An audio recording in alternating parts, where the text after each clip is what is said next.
والأرحام إن الله كان عليكم رقيبا يا أيها الذين آمنوا اتقوا الله وقولوا قولا سديدا يصلح لكم أعمالكم ويغفر لكم ذنوبكم ومن يطع الله ورسوله فقد فاز فوزا عظيما أما بعد فإن خير الحديث كتاب الله وخير الهدي هدي محمد صلى الله عليه وسلم وشر الأمور محدثاتها وكل محدثة بدعة وكل بدعة ضلالة وكل ضلالة في النار.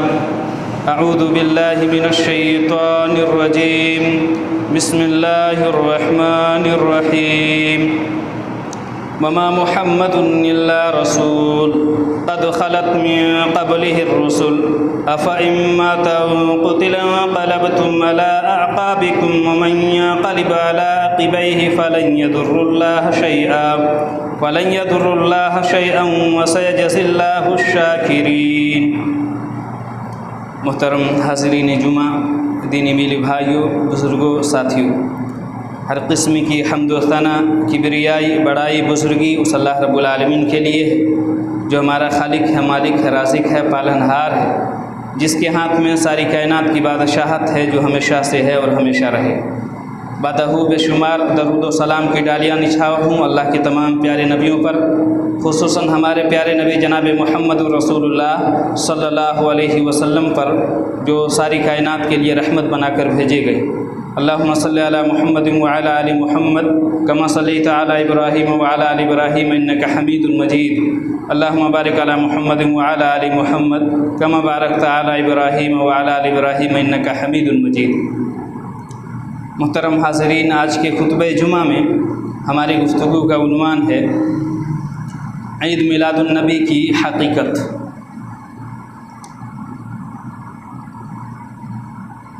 اس دنیا کے اندر امت مسلمہ سے پہلے جو بھی قومیں آئیں، جو بھی امتیں آئیں، ان قوموں اور ان امتوں کی ہلاکت کا ایک بہت بڑا سبب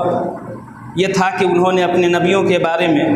اپنے رسولوں کے بارے میں، اپنی دینی شخصیات کے بارے میں غلو سے کام لیا. غلو کا مفہوم، غلو کا مطلب یہ ہے کہ کسی چیز کا حد سے آگے بڑھنا، کسی چیز کی جو لمٹ ہے اس لمٹ کو کراس کرنا، یہ اسلام کے اندر غلو کہا جاتا ہے. آپ قرآن کا اسٹڈی کریں گے، احادیث کا مطالعہ کریں گے تو آپ کو یہ بات سمجھ میں آئے گی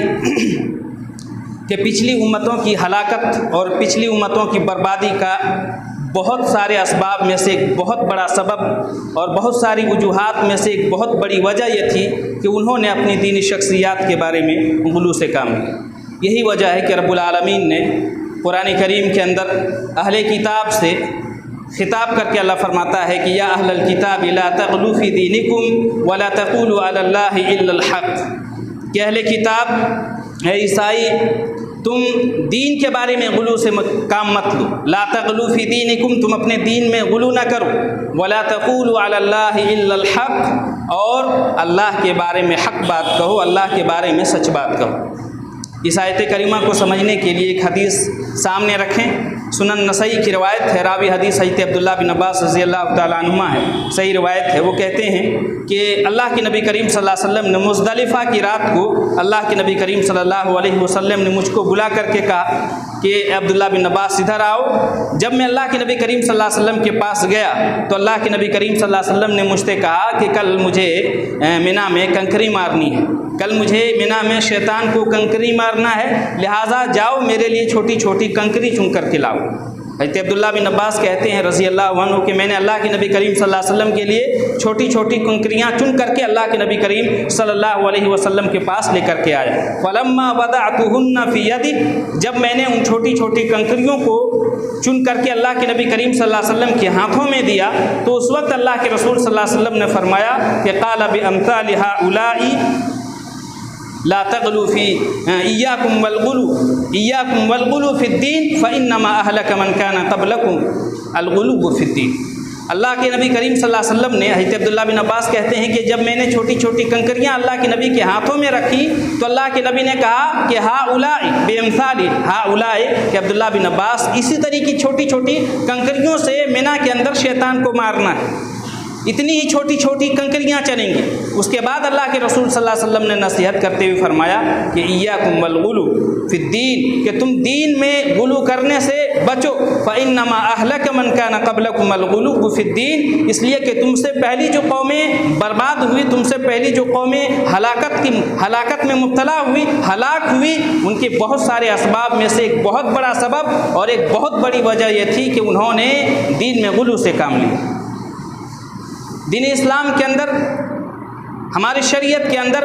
شخصیات میں بڑی شخصیت جناب محمد رسول اللہ صلی اللہ علیہ وسلم کی، سب سے بڑی شخصیت محمد رسول اللہ صلی اللہ علیہ وسلم کے بارے میں، اللہ کے نبی کریم صلی اللہ علیہ وسلم کی شخصیت اس کائنات میں سب سے بڑی شخصیت ہے، اور آپ صلی اللہ علیہ وسلم کو بھی اپنی امت کے بارے میں یہ خدشہ تھا، یہ ڈر تھا کہ کہیں میری امت بھی میرے بارے میں غلو سے کام نہ لے، جس طرح سابقہ امتوں نے اور سابقہ ہلاک شدہ امتوں نے اپنے نبیوں کے بارے میں غلو سے کام لیا۔ یہی وجہ ہے کہ اللہ کے نبی کریم صلی اللہ علیہ وسلم نے صحابہ کرام کو، اپنی امتوں کو بار بار تنبیہ فرمائی، بار بار متنبہ فرمایا کہ تم دین میں غلو کرنے سے بچا کرو۔ اللہ کے حضرت عبداللہ بن عباس رضی اللہ تعالیٰ عنہما کہتے ہیں کہ حضرت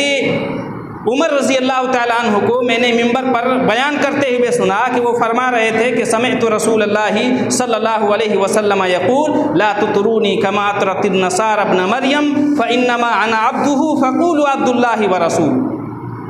حضرت عبداللہ بن عباس کہتے ہیں میں نے حضرت عمر رضی اللہ، بخاری کی روایت ہے کہ میں نے حضرت عمر رضی اللہ تعالیٰ عنہما کو ممبر پر یہ بیان کرتے ہوئے سنا کہ حضرت عمر بن خطاب رضی اللہ تعالیٰ عنہما بیان فرما رہے تھے کہ اللہ کے نبی کریم صلی اللہ علیہ وسلم کو میں نے فرماتے ہوئے سنا کہ اللہ کے نبی نے فرمایا لا تطرونی کما اطرت النصارى ابن مریم، لا تطرونی کما اطرت النصارى ابن مریم۔ اللہ کے نبی نے فرمایا کہ مجھے میرے مقام سے اونچا نہ کرنا، مجھے میرے مقام و مرتبے سے زیادہ نہ بڑھانا، فانما، جیسا کہ عیسیٰ علیہ السلام کو عیسائیوں نے ان کے مقام و مرتبے سے اونچا بڑھا دیا، فانما انا عبد، میں اللہ رب العالمین کا بندہ ہوں، میں اللہ رب العالمین کا بندہ ہوں، فقولوا عبد اللہ ورسولہ، لہٰذا مجھے اللہ کا بندہ اور اس کا رسول کہا کرو۔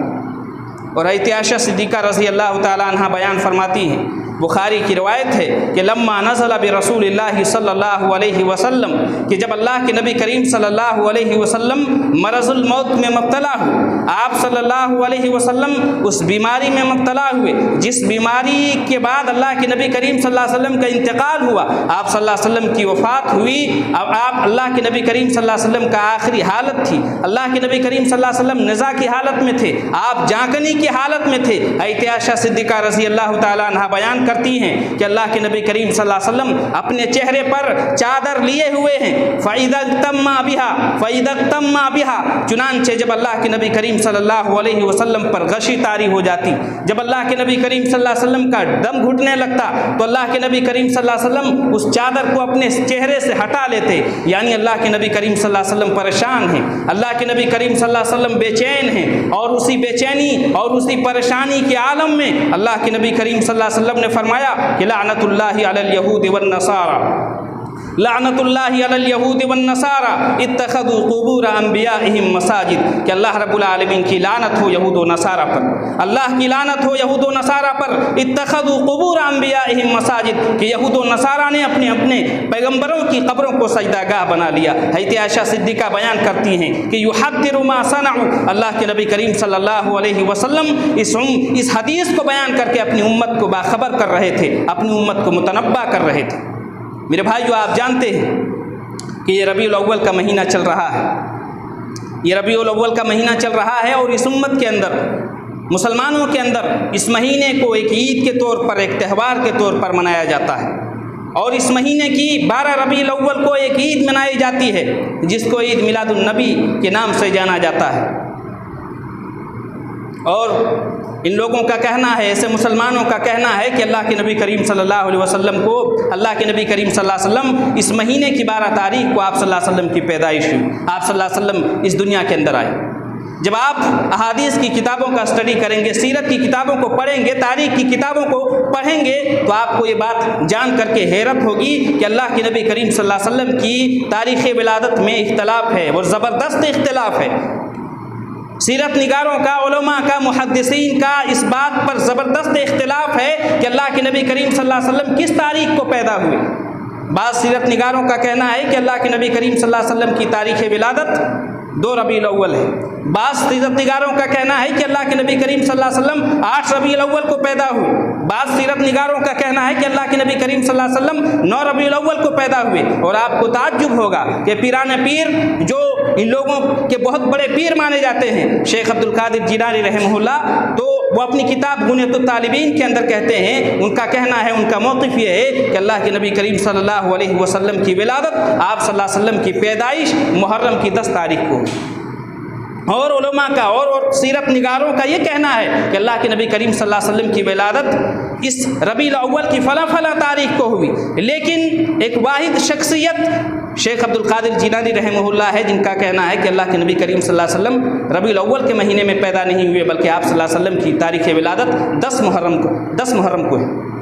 یا اسی طریقے سے بعض سیرت نگاروں کا کہنا ہے کہ اللہ کے نبی کریم صلی اللہ علیہ وسلم کی تاریخ ولادت 12 ربیع الاول کو ہے۔ تو کہنے کا مقصد یہ ہے کہ اللہ کے نبی کریم صلی اللہ علیہ وسلم کب پیدا ہوئے، کس تاریخ کو پیدا ہوئے، اس سلسلے میں علماء کے درمیان بہت زبردست علمی اختلاف ہے۔ ہاں، اللہ کے نبی کریم صلی اللہ علیہ وسلم کی وفات کے بارے میں کسی کا یہ اختلاف نہیں ہے۔ تمام کے تمام مسلک والوں کو اور تمام پوری امت کا اجماع ہے کہ اللہ کے نبی کریم صلی اللہ علیہ وسلم کی وفات ربیع الاول کی 12 تاریخ کو ہوئی۔ اللہ کے نبی کریم صلی اللہ علیہ وسلم کا انتقال ربیع الاول کی 12 تاریخ کو ہوئی۔ آپ اندازہ لگائیں کہ جس چیز کی تاریخ طے نہیں، اس دن کا جشن کہاں سے طے ہوگا۔ میرے بھائیوں، یہ جو عید میلاد النبی کا جن کا موقف ہے، اور جو لوگ یہ عید میلاد النبی مناتے ہیں، ان کا کہنا یہ ہے کہ یہ عیدوں میں سب سے بڑی عید ہے، یہ تہواروں میں سب سے بڑا تہوار ہے۔ لیکن جب آپ احادیث کی کتابوں کا اسٹڈی کرتے ہیں تو ہمیں پتہ چلتا ہے کہ اسلام کے اندر صرف 2 عید ہے۔ اسلام کے اندر صرف 2 عیدوں کا تصور ہے، تیسری عید کی کوئی گنجائش نہیں۔ تیسری عید کا اسلام کے اندر کوئی تصور نہیں۔ حضرت انس بن مالک رضی اللہ تعالیٰ عنہ کہتے ہیں، نسائی کی صحیح روایت ہے کہ ہم لوگ زمانہ جاہلیت میں 2 سال میں 2 دن خوشی کے مناتے تھے، سال میں 2 دن تہوار اور عید کے مناتے تھے۔ فلما قدم النبی صلی اللہ علیہ وسلم المدینہ، لیکن اللہ کے نبی کریم صلی اللہ علیہ وسلم جب مدینہ تشریف لائے، جب اللہ کے نبی کریم صلی اللہ علیہ وسلم مدینہ آئے، تو اللہ کے نبی کریم صلی اللہ علیہ وسلم نے صحابہ کرام سے کہا کہ تم لوگ جو 2 دن عید کے خوشی کے مناتے تھے، اللہ رب العالمین نے اس سے بہتر تمہیں 2 دن عطا فرمائے۔ اور وہ 2 دن کون ہیں؟ وہ عید الفطر اور عید الاضحیٰ ہے۔ وہ 2 دن، 2 تہوار، 2 خوشی کے دن، ایک عید الفطر ہے اور ایک عید الاضحیٰ ہے۔ تو حدیث بتاتی ہے کہ اسلام کے اندر 2 عید کی گنجائش ہے، اسلام کے اندر صرف 2 عید ہے، یہ تیسری عید کی کوئی گنجائش نہیں۔ جب سوال یہ پیدا ہوتا ہے کہ اسلام کے اندر صرف 2 عید ہے، تو یہ تیسری عید آئی کہاں سے، اس کی ابتدا کہاں سے ہوئی؟ اور آپ کو یہ سن کر کے بہت حیرت ہوگی کہ یہ عید میلاد النبی کی ابتدا، اس کی شروعات اللہ کے نبی کریم صلی اللہ علیہ وسلم کی وفات کے تقریباً 625 سال بعد اس کی ایجاد ہوتی ہے۔ اللہ کے نبی کریم صلی اللہ علیہ وسلم کی وفات اور آپ کے انتقال کے لگ بھگ، اللہ کے نبی کی وفات کے بعد لگ بھگ 625 سال بعد اس کی ایجاد ہوتی ہے۔ اور اس کا موجد کون ہے، اس کو ایجاد کرنے والا، اور اس بدعت کو سب سے پہلے کس نے ایجاد کیا؟ تو علامہ حافظ ابن کثیر رحمہ اللہ اپنی مایہ ناز کتاب البدایہ و نہایہ کے اندر فرماتے ہیں کہ عراق کے اربل کے اندر ایک گورنر تھا، عراق کے اربل کے اندر ایک گورنر تھا جس کا نام تھا ملک مظفر ابو سعید۔ ملک مظفر ابو سعید، یہ کون تھا ملک مظفر ابو سعید؟ یہ حضرت صلاح الدین ایوبی رحمہ اللہ، حضرت صلاح الدین ایوبی رحمہ اللہ جنہوں نے بیت المقدس کو فتح کیا تھا، حضرت صلاح الدین ایوبی رحمہ اللہ کا بہنوئی تھا۔ کون؟ یہ ملک مظفر ابو سعید، یہ صلاح الدین ایوبی رحمہ اللہ کا بہنوئی تھا۔ اور یہ ملک مظفر ابو سعید کا انتقال کب ہوتا ہے، اس کی وفات کب ہوتی ہے؟ 630 ہجری میں۔ اور اسی ملک مظفر ابو سعید نے اپنی انتقال سے پہلے اپنی زندگی ہی میں سب سے پہلے 604 ہجری میں ربیع الاول کی 12 تاریخ کو عید میلاد النبی منانے کا جشن کا اعلان کیا۔ باقاعدہ طور پر گانے والیاں آئیں، ناچنے والیاں آئیں، اور اللہ کے نبی کریم صلی اللہ علیہ وسلم کی ولادت کے نام پر، اللہ کے نبی کریم صلی اللہ علیہ وسلم کی پیدائش کے نام پر یہ سب کچھ ہوا۔ اور اس ملک مظفر ابو سعید کو اس بدعت پر کس نے ابھارا تھا؟ اس بدعت پر ابھارنے والا ملک مظفر ابو سعید کا ایک درباری ملا تھا، ایک درباری عالم تھا جس کا نام تھا ابو الخطاب ابن دہیہ۔ ابو الخطاب ابن دہیہ، اور اس ابو الخطاب ابن دہیہ نے اس عید میلاد النبی کی ثبوت پر اس نے ایک کتاب لکھی جس کتاب کا نام ہے التنویر فی مولد النذیر البشیر، التنویر فی مولد البشیر النذیر۔ اور اس نے یہ کتاب لکھ کر کے عید میلاد النبی کے ثبوت پر دربار میں پیش کیا، ملک مظفر ابو سعید کے دربار میں پیش کیا، اور اس کتاب سے خوش ہو کر کے ملک مظفر ابو سعید نے اس کو ابو الخطاب ابن دہیہ کو 1000 دینار کا انعام عطا کیا۔ تو 1000 انعام کی لالچ میں آ کر کے ابو الخطاب ابن دہیہ نے یہ بدعت کے اوپر کتاب لکھی، اور پھر ملک مظفر ابو سعید نے باقاعدہ طور پر اس کا حکم دیا۔ اور یہ ابو الخطاب ابن دہیہ ایک ایسا انسان ہے محدثین کی نظر میں،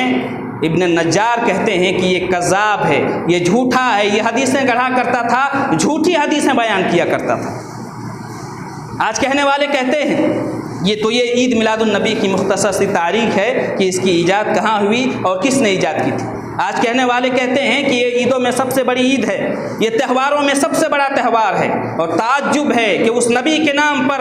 جس نبی نے بانسری کی آواز تک کو ناپسند کیا ہو، وہ نبی جس نبی نے بانسری کی آواز کے بارے میں کہا ہو کہ الجرس مزامیر الشیاطین، الجرس مزامیر الشیاطین، کہ بانسری کی آواز یہ شیطان کی آواز ہے، لیکن تعجب ہے کہ آج اللہ کے نبی کریم صلی اللہ علیہ وسلم کی ولادت کے نام پر، اللہ کے نبی کریم صلی اللہ علیہ وسلم کی پیدائش کے نام پر، اللہ کے نبی کریم صلی اللہ علیہ وسلم کی ولادت کے نام پر آج ڈی جے بجایا جاتا ہے، آج ناچ گانا ہویا جاتا ہے، اور بڑے شوق سے اللہ کے نبی کریم صلی اللہ علیہ وسلم کی ولادت اور اللہ کے نبی کریم صلی اللہ علیہ وسلم کی پیدائش کے نام پر اللہ اکبر کیک کاٹا جاتا ہے، کیک کاٹا جاتا ہے، اور پھر اللہ کے نبی کریم صلی اللہ علیہ وسلم کا نام باقاعدہ طور پر اس کیک پر لکھا جاتا ہے، اور پھر اللہ کے نبی کریم صلی اللہ علیہ وسلم کے نام پر چھری چلائی جاتی ہے، اور ہیپی برتھ ڈے کہہ کر اللہ کے نبی کریم صلی اللہ علیہ وسلم کی پیدائش اور اللہ کے نبی کریم صلی اللہ علیہ وسلم کے جنم دن کی خوشی منائی جاتی ہے۔ اللہ کے نبی کریم صلی اللہ علیہ وسلم کی پیدائش کے نام پر جلسے جلوس ہوتے ہیں۔ تعجب ہوتا ہے کہ کتنے لوگوں کو ان جلوس کی وجہ سے کتنے لوگوں کو تکلیف ہوتی ہے، کتنے لوگوں کو پریشانی ہوتی ہے۔ آپ بتائیں کہ اللہ کے نبی کریم صلی اللہ علیہ وسلم کی تعلیم کیا ہے؟ نبی کی تعلیم یہ ہے کہ راستے سے تکلیف دہ چیز کو ہٹانا یہ صدقہ ہے، راستے سے تکلیف دہ چیز کو ہٹانا یہ صدقہ ہے، اور چاہے جس انسان کو بھی، چاہے وہ مسلمان ہو کہ غیر مسلمان، مسلم ہو کہ غیر مسلم، جس انسان کو بھی راستے کی تکلیف دہ چیز سے تکلیف ہوتی ہو، اس تکلیف دہ چیز کو ہٹانا یہ کیا ہے؟ صدقہ ہے۔ لیکن آپ بتائیں کہ جو جلسے جلوس اللہ کے نبی کریم صلی اللہ علیہ وسلم کے نام پر نکالا جاتا ہے، باقاعدہ طور پر بڑی بڑی بھیڑ ہوتی ہے، اور ٹریفک جام ہوتی ہے، لوگوں کو پریشانی ہوتی ہے، عام لوگوں کو پریشانی ہوتی ہے، کتنے لوگوں کو ایمرجنسی جانا رہتا ہے، ہاسپٹل جانا رہتا ہے، کتنے لوگوں کو کہیں سفر میں نکلنا رہتا ہے، لیکن اس ٹریفک اور اس جلسے جلوس کی وجہ سے وہ ہاسپٹل نہیں جا پاتا، وقت پر سفر پر نہیں جا پاتا، اور باقاعدہ طور پر کتنے ایسے غیر مسلم کو، کتنے ایسے نان مسلم کو ایسے تبصرہ کرتے پایا گیا کہ ان کو کہیں اسی دن کہیں سفر میں جانا ہو، ان کو اسی دن کہیں فلائٹ پکڑنا ہو، ان کو اسی دن کہیں ہاسپٹل میں جانا ہو، لیکن اس جلسے جلوس کی وجہ سے اور ٹریفک اور بھیڑ کی وجہ سے نہ تو وہ ہاسپٹل پہنچ پاتے ہیں، نہ سفر پہ جا پاتے ہیں، اور کتنے ایسے غیر مسلم کو پایا گیا کہ وہ اللہ کے نبی کریم صلی اللہ علیہ وسلم کے اوپر انہوں نے گالیاں دی، اللہ کے نبی کریم صلی اللہ علیہ وسلم کا مذاق اڑایا۔ آپ بتائیں کہ اس طرح کے جلسے جلوس نکال کر کے اگر ہماری وجہ سے ہمارے پیارے نبی صلی اللہ علیہ وسلم کو اگر کوئی گالی دے، ہمارے نبی صلی اللہ علیہ وسلم کو اگر کوئی برا بھلا کہے، تو اس کے ذمہ ذمہ دار کون ہے؟ اس کے ذمہ دار میں ہوں ایک مسلمان ہونے کی حیثیت سے، اس کے ذمہ دار ہم اور آپ ہیں ایک مسلمان ہونے کی حیثیت سے، کہ اگر میری وجہ سے، آپ کی وجہ سے، مسلمان ہونے کی وجہ سے، ہماری وجہ سے اگر ایک غیر مسلم، ایک غیر مسلمان اللہ کے نبی کریم صلی اللہ علیہ وسلم کو گالی دے، اللہ کے نبی کریم صلی اللہ علیہ وسلم کو برا بھلا کہے، تو آپ بتائیں اس کا ذمہ دار کون ہے؟ اور سوچنے والی بات ہے، غور کرنے والی بات ہے کہ وہ نبی جس نے ہمیں کھانے پینے کا طریقہ بتایا ہو، وہ نبی جس نے ہمیں اٹھنے بیٹھنے کا طریقہ بتایا ہو، وہ نبی جس نے ہمیں سونے کا طریقہ بتایا ہو، وہ نبی جس نے ہمیں کپڑا پہننے کا طریقہ بتایا ہو، وہ نبی جس نے ہمیں بالوں میں کنگھی کرنے کا طریقہ بتایا ہو، وہ نبی جس نے ہمیں بیت الخلا میں جانے کا طریقہ بتایا ہو، بیت الخلا سے نکلنے کا طریقہ بتایا ہو۔ اللہ اکبر! کیا اس نبی نے ہمیں اپنی ولادت کے نام پر، ہمیں اپنی ولادت اور اپنی پیدائش کے دن پر جشن منانے کا طریقہ نہیں بتایا؟ کیا اللہ کے نبی کریم صلی اللہ علیہ وسلم اپنی پیدائش کے نام پر جشن منانا بھول گئے؟ نعوذ باللہ! یہ سب کیا ہے؟ یہ سب مذاق ہے، یہ سب مذاق ہے، یہ سب دین کا مذاق ہے، یہ سب شریعت کا مذاق ہے۔ دین کے اندر اس عید میلاد النبی کی کوئی حقیقت نہیں۔ اور یاد رکھیں کہ دین کے اندر یہ جلوس جو نکالے جاتے ہیں وہ چاہے کسی بھی اینگل سے ہو، کسی بھی اعتبار سے ہو، اسلام کے اندر اس کی کوئی جگہ نہیں، اسلام کے اندر اس کی کوئی جگہ نہیں۔ اور جہاں تک یہ لوگ کہتے ہیں کہ ہم عید میلاد النبی کے نام، ہم عید میلاد النبی جیسے تہوار اور جیسے عید کو منا کر کے ہم اللہ کے نبی کریم صلی اللہ علیہ وسلم سے محبت کا ثبوت دیتے ہیں۔ اور جہاں تک اللہ کے نبی کریم صلی اللہ علیہ وسلم سے محبت کی بات ہے تو آپ یاد رکھیں ہمارا عقیدہ ہے کہ کوئی بھی شخص اس وقت تک کامل مومن ہو نہیں سکتا، اس وقت کوئی بھی شخص اس وقت تک مکمل ایمان والا ہو نہیں سکتا جب تک کہ اللہ کے نبی کریم صلی اللہ علیہ وسلم سے اللہ کے بعد دنیا کی تمام چیزوں سے زیادہ محبت نہ کرے، دنیا کی تمام چیزوں سے زیادہ محبت نہ کرے۔ اللہ کے نبی کریم صلی اللہ علیہ وسلم فرماتے ہیں، بخاری کی روایت ہے، لا یؤمن احدکم حتی اکون احب الیہ من والدہ وولدہ والناس اجمعین، کہ کوئی بھی شخص اس وقت تک کامل ایمان والا ہو نہیں سکتا جب تک کہ وہ اپنے ماں باپ، اپنے بیٹوں، اپنی اولاد اور دنیا کی تمام لوگوں سے زیادہ مجھ سے محبت نہ کرے۔ ہم اور آپ بتائیں کہ مسلمان ہونے کی حیثیت سے کیا ہم اور آپ صحابہ کرام سے زیادہ اللہ کے رسول صلی اللہ علیہ وسلم سے محبت کر سکتے ہیں؟ صحابہ کرام سے زیادہ ہم اللہ کے رسول صلی اللہ علیہ وسلم سے محبت کر سکتے ہیں؟ کبھی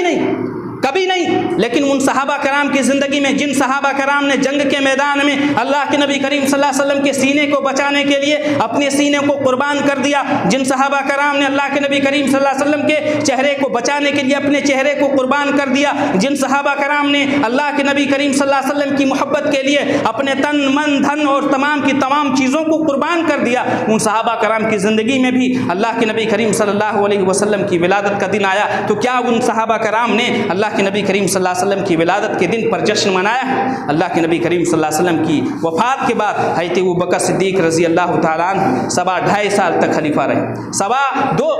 سال تک خلیفہ رہے۔ حضرت اللہ کے نبی کریم صلی اللہ علیہ وسلم کے انتقال کے بعد حضرت عمر بن خطاب رضی اللہ تعالیٰ عنہما 10 سال تک خلیفہ رہے۔ حضرت محمد رسول اللہ کے انتقال کے بعد حضرت عثمان غنی رضی اللہ عنہ 12 سال تک خلیفہ رہے۔ حضرت محمد رسول اللہ کے انتقال کے بعد حضرت علی رضی اللہ تعالیٰ عنہ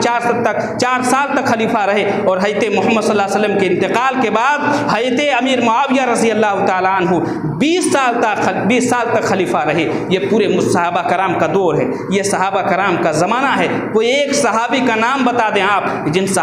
صحابی نے اللہ کے نبی کریم صلی اللہ علیہ وسلم کی ولادت کے اوپر یا اللہ کے نبی کریم صلی اللہ علیہ وسلم کی ولادت پر جشن منایا ہو، عید بنائی ہو، خوشی منائی۔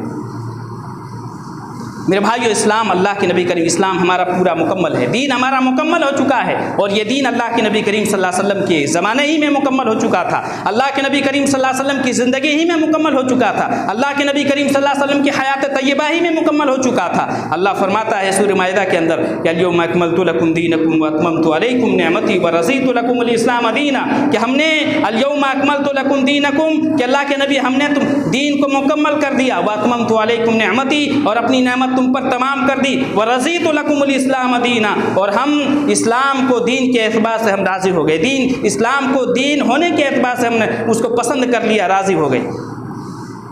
تو یہ جو آیت اتری اللہ کے نبی کریم صلی اللہ علیہ وسلم کی حیات طیبہ میں اتری، یہ آیت جو نازل ہوئی اللہ کے نبی کریم صلی اللہ علیہ وسلم کی زندگی میں اتری،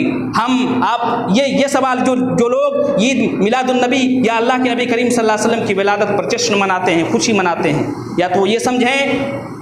یہ سمجھیں کہ وہ یا تو دین کو نامکمل سمجھ رہے ہیں، ادھورا سمجھ رہے ہیں، جس کو مکمل کرنے کی کوشش کر رہے ہیں، یا نعوذ باللہ اللہ کے نبی کریم صلی اللہ علیہ وسلم کو وہ بات سمجھ میں نہیں آئی، جو صحابہ کرام کو بات سمجھ میں نہیں آئی، جو بات ان کو سمجھ میں آ رہی ہے۔ امام مالک رحمہ اللہ بہت اچھی بات بیان کرتے ہیں، وہ کہتے ہیں کہ من ابتدع فی الاسلام بدعۃ یراھا حسنۃ، من ابتدع فی الاسلام بدعۃ یراھا حسنۃ فقد زعم ان محمد صلی اللہ علیہ وسلم خان الرسالہ، فقد زعم ان محمد صلی اللہ علیہ وسلم خان الرسالہ۔ حضرت امام مالک فرماتے ہیں رحمہ اللہ کہ جس نے دین کے اندر کوئی بدعت ایجاد کی اور اس نے اس کو اچھا گمان کیا تو اس نے گویا یہ دعویٰ کیا کہ محمد صلی اللہ علیہ وسلم نے نعوذ باللہ اپنی رسالت کے اندر خیانت کیا۔ کیوں؟ اللہ اس کے بعد انہوں نے دلیل کے طور پر یہ آیت پیش کی کہ الیوم اکملت لکم دینکم واتممت علیکم نعمتی ورضیت لکم الاسلام دینًا۔ اس کے بعد امام مالک رحمہ اللہ بیان فرماتے ہیں کہ فما لم یکن یومئذ دینا لا یکون اليوم دینا، کہ جو عمل اللہ کے نبی کے زمانے میں دین نہیں تھا، جو عمل صحابہ کے زمانے میں دین نہیں تھا، وہ عمل آج بھی دین نہیں ہو سکتا، وہ عمل آج بھی دین نہیں ہو سکتا۔ تو میرے بھائیوں، جو بھی یہ بدعت و خرافات انجام دیا جاتا ہے، اسلام سے اس کا کوئی تعلق نہیں، اسلام سے اس کا کوئی تعلق نہیں۔ میں نے پہلے بات بتائی کہ اللہ کے نبی کریم صلی اللہ علیہ وسلم کی ولادت کے بارے میں علماء کا زبردست اختلاف ہے، لیکن تمام علماء امت کا اس بات پر اجماع ہے کہ اللہ کے نبی کریم صلی اللہ علیہ وسلم کی وفات 12 ربیع الاول کو، اللہ کے نبی کریم صلی اللہ علیہ وسلم کی وفات 12 ربیع الاول کو ہوئی۔ اور آپ اندازہ لگائیں، جو لوگ ربیع الاول کی 12 تاریخ کو خوشی مناتے ہیں، جو لوگ ربیع الاول کی 12 تاریخ کو عید کے طور پر جانتے ہیں، جو لوگ ربیع الاول کی 12 تاریخ کو جشن مناتے ہیں، اس دن اللہ کے نبی کریم صلی اللہ علیہ وسلم کی حالت کیا تھی؟ اس دن اللہ کے نبی کریم صلی اللہ علیہ وسلم کی حالت کیا تھی؟ اللہ کے نبی کریم صلی اللہ علیہ وسلم سن 11 ہجری اور ربیع الاول کی 12 تاریخ کو اللہ کے نبی کریم صلی اللہ علیہ وسلم کا آخری دن تھا، اللہ کے نبی کریم صلی اللہ علیہ وسلم کا آخری دن تھا۔ جو لوگ خوشی مناتے ہیں، جو لوگ جشن مناتے ہیں، میں آپ کو بتاتا چلوں مختصری طور پر کہ اس دن 12 ربیع الاول کو حقیقت میں اللہ کے نبی کریم صلی اللہ علیہ وسلم کے ساتھ کیا ہوا اور آپ صلی اللہ علیہ وسلم کو کس طرح پریشانی آئی۔ آپ صلی اللہ علیہ وسلم جب اس دنیا سے جانے لگے تو صحابہ کرام کا عالم کیا تھا؟ جب اللہ کے نبی کریم صلی اللہ علیہ وسلم اس دنیا سے جانے لگے تو آپ کی صاحبزادی حضرت فاطمہ الزہرا رضی اللہ تعالیٰ عنہا کا کیا حال تھا؟ جب آپ صلی اللہ علیہ وسلم جانے لگے تو حضرت عائشہ صدیقہ رضی اللہ تعالیٰ عنہا کا کیا حال تھا؟ حضرت عائشہ صدیقہ رضی اللہ تعالیٰ عنہا بیان کرتی کہ جس دن اللہ کے نبی کریم صلی اللہ علیہ وسلم انتقال فرماتے وہ کون سا دن تھا؟ وہ سوموار کا دن تھا، اور یہی ربیع الاول کی 12 تاریخ تھی جس دن اللہ کے نبی کریم صلی اللہ علیہ وسلم کا انتقال ہوا۔ مختصراً میں آپ کے سامنے پیش کروں، حضرت عائشہ صدیقہ رضی اللہ تعالیٰ عنہ بیان فرماتی ہیں کہ اللہ کے نبی کریم صلی اللہ علیہ وسلم کو میں اپنی گود میں لے کے بیٹھی تھی، اتنے میں میرے بھائی حضرت عبد الرحمن بن ابی بکر صدیق رضی اللہ تعالیٰ عنہ حجرہ مبارک میں داخل ہوتے ہیں، کمرے میں داخل ہوتے ہیں، ان کے ہاتھوں میں مسواک ہوتی ہے، ان کے ہاتھوں میں داتن ہوتا ہے، اور اللہ کے نبی کریم صلی اللہ علیہ وسلم کی جب مسواک پر نظر پڑتی ہے، اللہ کے نبی کریم صلی اللہ علیہ وسلم اپنے چہرے کو اٹھاتے ہیں۔ حضرت عائشہ صدیقہ کہتی ہے میں سمجھ گئی کہ اللہ کے نبی کریم صلی اللہ علیہ وسلم مسواک طلب کر رہے ہیں، چنانچہ حضرت عبد الرحمن بن ابو بکر صدیق رضی اللہ تعالیٰ عنہ نے اللہ کے نبی کریم صلی اللہ علیہ وسلم کو مسواک دیتے ہیں، لیکن اللہ کے نبی کریم صلی اللہ علیہ وسلم آج اتنے مجبور، آج اتنی آپ کے پاس اتنی جرأت نہیں، آج اس کے پاس اتنی طاقت نہیں کہ اللہ کے نبی کریم صلی اللہ علیہ وسلم اپنی دانت سے مسواک کو کچل سکیں، نرم کر سکیں، چنانچہ اللہ کے نبی کریم صلی اللہ علیہ وسلم مسواک کو کچل نہیں پاتے ہیں۔ حضرت عائشہ صدیقہ مسواک نرم کر کے اللہ کے نبی کو دیتی ہیں، اللہ کے نبی کریم صلی اللہ علیہ وسلم مسواک کرتے ہیں۔ اس کے بعد اللہ کے نبی کریم صلی اللہ علیہ وسلم اپنے چہرے پر چادر ڈالتے ہیں، پھر آپ جب آپ کے اوپر گشی طاری ہو جاتی، آپ بے چین ہوتے تو چہرے سے چادر کو ہٹاتے، اور اسی اسنا میں اسی درمیان اللہ کے رسول فرماتے لعنت اللہ علی الیہود والنصارى، لعنت اللہ علی الیہود والنصارى اتخذوا قبور انبیائہم مساجد، کہ یہود و نصارہ پر اللہ کی لعنت ہو جنہوں نے نبی اپنے انبیاء کرام کی قبروں کو سجدہ گاہ بنا لیا۔ اس کے بعد حضرت عائشہ صدیقہ رضی اللہ تعالیٰ عنہ کہتی ہیں اس کے بعد اللہ کے نبی کریم صلی اللہ علیہ وسلم اپنی چہرے کو آسمان کی طرف اٹھاتے ہیں۔ اس کے بعد حضرت محمد الرسول اللہ کہتے ہیں کہ عائشہ، جو زہر اس یہودی عورت نے مجھ کو خیبر میں ملا کے دیا تھا، جو زہر اس یہودی عورت نے میدان خیبر کی جنگ میں گوشت میں ملا کے دیا تھا، اس زہر کی شدت کو میں اس قدر محسوس کر رہا ہوں کہ میرا سینہ میرا کلیجہ پھٹا جا رہا ہے۔ اس کے بعد حضرت عائشہ کہتی ہیں کہ اللہ کے نبی کریم صلی اللہ علیہ وسلم کو پیشاب کی حاجت ہوتی ہے، آپ صلی اللہ علیہ وسلم برتن منگواتے ہیں، آپ کو اتنی طاقت نہیں کہ آپ استنجا کے لیے باہر جا سکیں، لیکن اللہ کی حضرت عائشہ جب برتن لانے کے لیے جاتی ہیں اسی درمیان اللہ کے نبی کریم صلی اللہ علیہ وسلم پھر اپنی نگاہ کو آسمان کی طرف اٹھاتے ہیں اور اللہ کے نبی کریم صلی اللہ علیہ وسلم اس درمیان کہتے ہیں اللہم فی الرفیق الاعلیٰ، اللہم فی الرفیق الاعلیٰ، کہ اللہ مجھے نیک لوگوں میں، مجھے شہداء میں، مجھے صالحین میں جگہ عطا فرما۔ اس کے بعد حضرت عائشہ کہتی ہیں اس کے بعد اللہ کے نبی کریم صلی اللہ علیہ وسلم کے ہاتھ پاؤں ڈھیلے پڑ جاتے ہیں اور آپ کی روح پرواز کر جاتی ہے، آپ صلی اللہ علیہ وسلم کا انتقال ہو جاتا ہے، آپ کی وفات ہو جاتی ہے۔ تو یہ اللہ کے نبی کریم صلی اللہ علیہ وسلم کی حالت تھی کب؟ جب اللہ کے نبی کریم صلی اللہ علیہ وسلم کا انتقال ہوا 12 ربیع الاول کو، پیر کے دن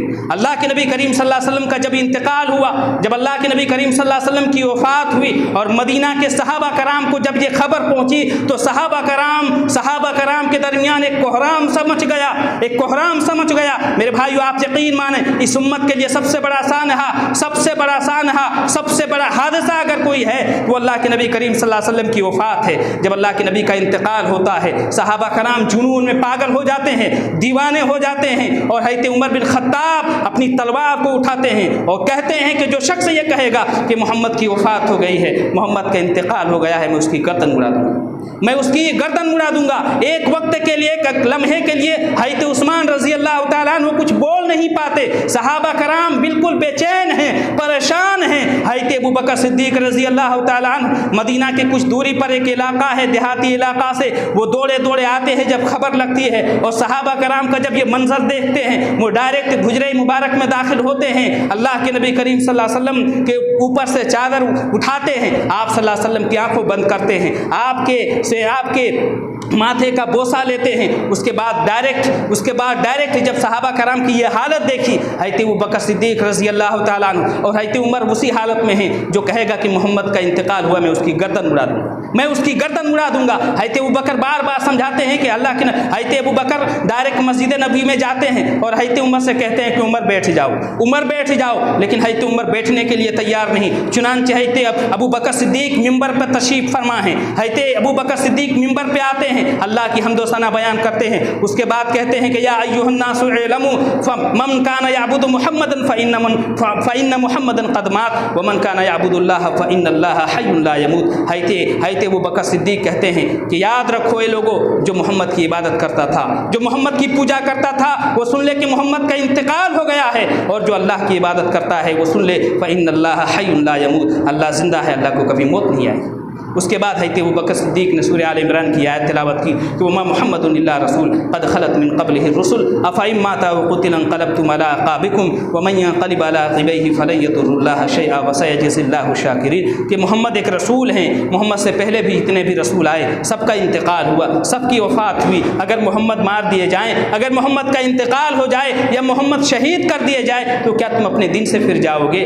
اور جو یاد رکھو، جو شخص اپنے دین سے پھرے گا وہ اللہ کا کچھ نقصان نہیں پہنچائے گا۔ جب یہ آیت کریمہ حضرت ابوبکر صدیق رضی اللہ تعالیٰ عنہ نے تلاوت کی تو حضرت عمر بن خطاب کہتے ہیں کہ جب یہ آیت کو میں نے سنا تو مجھے ایسا لگا کہ یہ آیت ابھی نازل ہوئی۔ تو یہ